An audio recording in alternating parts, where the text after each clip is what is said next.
Hi guys. Hello. Dito tayo ngayon sa hacienda natin. Wala tayong pasok ngayon.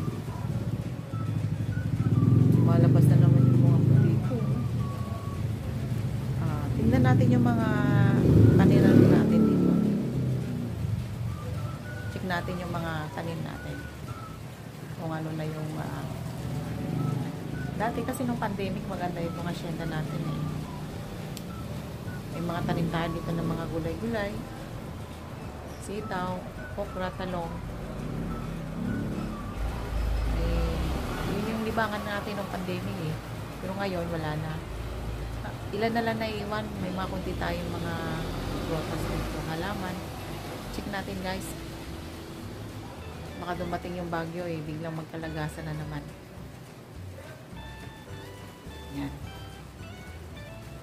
Mga tanim natin. Meron tayong mga bugambilya pa rin na iwan. Ito yung ano natin, no? Tawag dyan? Portulaca. Sorry. Adenium pala, adenium.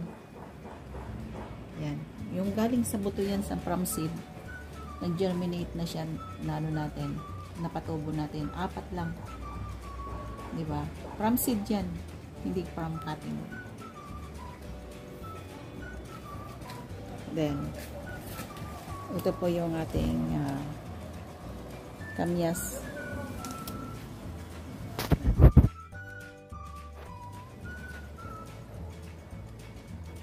Daming buwang ano. Market po yan. Itas tayo ng isa. Yung malaki.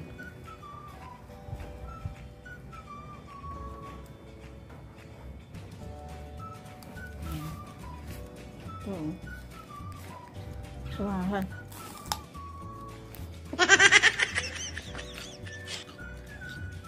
Wow.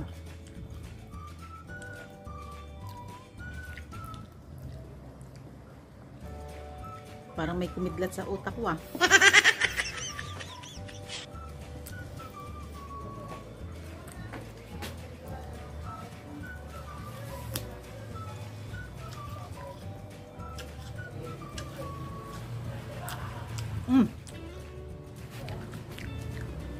Ang taas niya. Huwag tayo dito sa kabila. Dito tayo sa kabila side.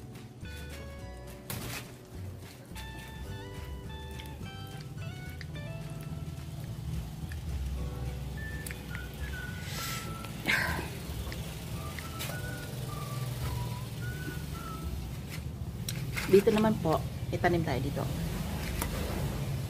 Ito yung tanim natin ng kalamansi. Wow. Ang lalaki ng bunga. Grabe. Itong isa, malapit ng mahinog. Diba?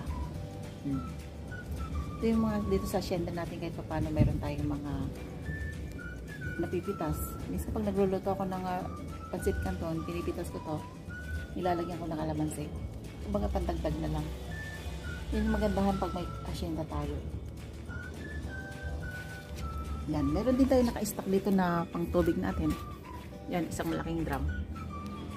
Para in case na masyadong mainit, meron tayong pandilig. Actually, itong hacienda natin eh, sa taas lang ng rooftop natin. Tawag natin dito hacienda. Kasi wala talaga tayong hacienda sa literal. Kumbaga, sa rooftop lang to. Rooftop gardening. Yan. Meron din tayong palmera.